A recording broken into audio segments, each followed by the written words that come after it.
night shift. We were working night shift, and 3 engines. It was 3 of my engines, the A-Team engines, and it was Missonary Ridge again. Did you notice a theme here?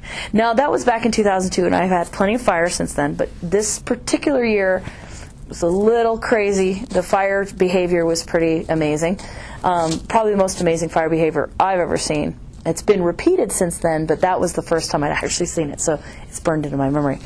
Night shift, and we had to lay hose behind a subdivision of homes in Division Bravo. And so we show up for briefing, and the guy tells us, or at briefing, he tells us, you know, the fire's coming, and we need to get this lit off and, you know, secured tonight. If we can't get this secured tonight, we risk losing the subdivision. You know, I mean, it was like really critical. We had only so much time to get and we're engine crews, so we're getting a hose lay in on this dozer line. And so we get out there, and we have our breakout briefing out on the line. And the first thing the guy tells us, so a bear and her babies have been spotted. We don't know where they're at, but they're here. They've been on the line today. We've seen them. They're in the area. And we're like, well, okay, it's like pitch black out here. How are we supposed to find this? So we have to avoid the bear. So now we're all like, okay, where's the bear? You know, and don't carry food. And so the plan was they had done the dozer line, and we needed to lay like 4 miles of hose, and the dozer line hadn't been completed till late in the day, and so the hand crew that they had building the hose lay had only built just like not even half a mile. They ran out of time, and so almost this whole 4 miles we had to do. I mean, it was like 3.8 miles we still had to go to get to the end of this hose lay, and that's in 100-foot sections. So that's a lot of hose and a lot of fittings. And the way that the hose is done is it's 100-foot sections, and in this case it was like a standard progressive hose lay. So it was 200 feet of trunk line, 1.5 inches, which is pretty stinking heavy, because that's 2 sections of 100 foot. A gated Y, an 1.5 inch gated Y, reducer down to 1 inch, another 100-foot lateral of inch hose, and a nozzle on the end of it. And then you just have to keep going all the way down for 3.8 miles at 100 foot at a time. So there's 9 of us, because there's 3 engines, 3 people on each engine, and they had to stagger our engines so that we could continually get pressure, because it's a long way with hose friction to maintain pressure, enough pressure to do it. And they were running out of time to light because the fire was coming, and they needed to get a certain fire line in, the lit fire line in, to a certain distance in order for it to be effective.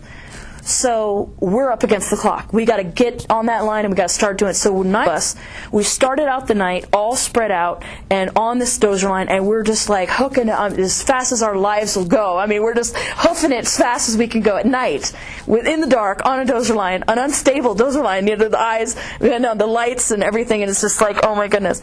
And so the crews start lighting, and remember, it was really dry. I mean, it was super dry. So about, it seemed like a few minutes. It may have been longer than that, but it seemed like a few minutes after they started lighting. Someone came on the radio, someone in the organization, who knows who it was, a long time ago, but he was definitely somebody in authority by the tone of their voice. He said, hey guys, when you are running away with and the fire is still biting you in the butt, it's time to stop lighting. I mean, he said that over the radio, because once they put fire on the ground, it went. And I mean, it just went. And they were trying, they had a certain, I don't know if you know much about the way they do lighting, but they have it's a strategy they follow, a line they follow, a type, so that everybody's safe.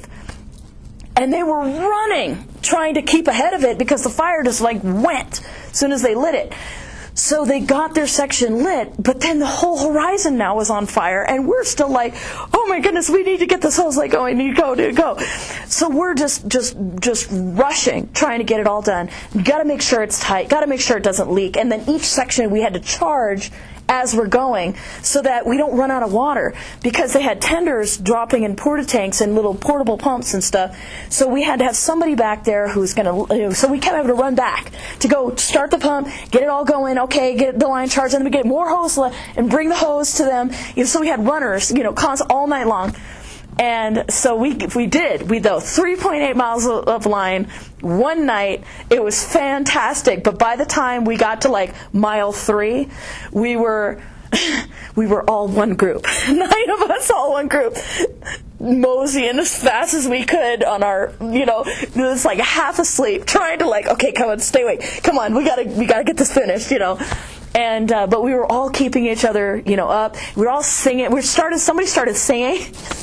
And so everybody started singing, and we're singing, and it's like we were so glad there was nobody there in those houses, because they would have, in the middle of the night, hear all these people, 4 o'clock in the morning, singing, trying to be like, okay, energize each other, let's go, and that was really fun. That was a crazy, crazy night, but it was so much fun. We got to the end of that 3.8 miles. We dropped all the extra gear we had, and we sat there and we went, okay, we're done. But it was fun, and that subdivision, it was saved. So from everybody, all the stuff everybody had done, but it was great.